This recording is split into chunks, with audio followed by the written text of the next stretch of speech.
আসসালামু আলাইকুম রহমতুল্লাহ বরকাতহু। তে বন্ধুগণ, আশা করি আল্লাহ পাকের অসীম রহমতে সকলেই সহি সালামত আছেন। তে বন্ধুগণ, এখন আপনাদের সামনে যে বয়ানটা রাখবার চেষ্টা করব, বয়ানটার নাম হলো দুর্নীতি দূর করবে কে। কি বয়ানটা? বয়ানটা হলো দুর্নীতি দূর করবে কে। দুর্নীতি এই কথাটা নতুন করে বোঝানোর কাকুয়ে কিছুই নাই, কারণ এটা শুনতে শুনতে দেখতে দেখতে পেপার পত্রিকায় পড়তে পড়তে আর অনুধাবন করতে করতে মানুষ গভীরভাবে হয়ে গেছে আর কি, ওই বুঝা গেছে আর কি দুর্নীতিটা কি। কাজে বলার কিছু নাই। তা আমার কথা ছিল, টপিকটা ছিল দুর্নীতি দূর করবে কে। 53-54 বছর যাবৎ দেশ স্বাধীন হয়েছে। বড় বড় যে কটা দল আছে আমাদের দেশে সবাই ওই শাসন করছে।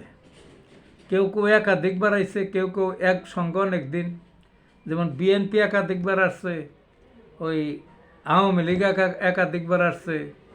তারপরে এরশাদের যে জাতীয় পার্টি এই কানে ধরে দীর্ঘ 9 বছর পাবলিকের কানে ধরে ক্ষমতায় আসিল।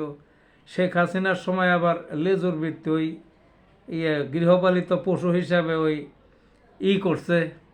বিরোধী দল ছিল, বুঝলেন না, পাতানো শেখ হাসিনাকে রাখার জন্যে। কাজেই দুর্নীতির সাথে সবাই জড়িত। দুর্নীতি ছাড়া কোনো আমলটাই ছিল না। শেখ মুজিবরের বাকশালই তো একটা মহা দুর্নীতি। সে গণতন্ত্রের কথা কয়ে দেশ স্বাধীন করে কেন বাকশাল করলো, সব দলমত সব বাতিল করলো কেন? এইটি তো সবচেয়ে বড় দুর্নীতি। প্রথম দুর্নীতির বৃক্ষ রচনা করে সেই শেখ মুজিবর, বুঝলেন না। তারপরে তার দল আবার ক্ষমতায় এসে তার মরার পরও আবার পরে 15-16 বছর কি দুর্নীতিটা করলো। লক্ষ লক্ষ কোটি টাকা, বিশ্বের সর্বকালের সর্বরেকর্ড ব্রেক করে টাকা টোকা মাইরা দইরা বিদেশে পাহাড় করলো। আর করে যে কেউ কোনো সম্পদ টম্পদ নাই, মহামানব সব। তাইলে দেখলেন তো দুর্নীতি। আর দেশে যে কি করছে এগুলো তো বলার অপেক্ষা রাখে না। কাজেই একটা জিনিস আবার, ওই যে বিএনপি যখন ছিল তাদেরও অনেক দুর্নীতির গাথা আছে। এরশাদ হলো সাধারণ একটা গৃহস্থের ছেলে। যখন মূল্য মরার সময় 1000 কোটি টাকার মালিক, 1000 কোটি টাকার সম্পদ রাইখে গেল। এটা সবাই জানে। পাইল কই? দুর্নীতি ছাড়া। দুর্নীতি ছাড়া এগুলা কই পাইল? কাজে সাধু তো কেউ ছিল না, সাধুর বিপরীত অত্যন্ত খারাপ ছিল সবাই, কম আর বেশি। যা হোক, এখন আমাদের আশীর্বাদ হিসাবে ডক্টর ইউনূস সরকার আসছেন। কোনো লোভ নাই, লোক পেরে উনি কী করবে? ওনার টাকা পয়সার অভাব আছে না, বিশাল ধন সম্পদ, কতগুলা উদ্ভাবন করছেন জিনিস, তার মধ্যে থেকে আয় আছে। আর তিনি প্রফেসর, তো প্রফেসর, উনি তো প্রফেসর। সারা বিশ্বের মধ্যে যদি গঞ্জের সবচেয়ে বড় প্রফেসরকে উনি পৃথিবীর বড় বড় বহু বিশ্ববিদ্যালয় থেকে অফার দেওয়া আছে। 1 ঘন্টা লেকচার দেবেন, $2000 তার 1 ঘন্টা লেকচারের জন্য। তো উনি লেকচার দিলে বাংলাদেশে কত লক্ষ টাকা পায় একবারে 1 ঘন্টায়। তো উনি এই দুর্নীতি করবে কেন? তো প্রয়োজন নাই। মানুষ হিসাবে তিনি একজন সাধু মানুষ, সুপুরুষ, স্পষ্টভাষী, থাকবেই তো। যাই হোক, তাকে একটু সময় দেন দুর্নীতি দূর করার।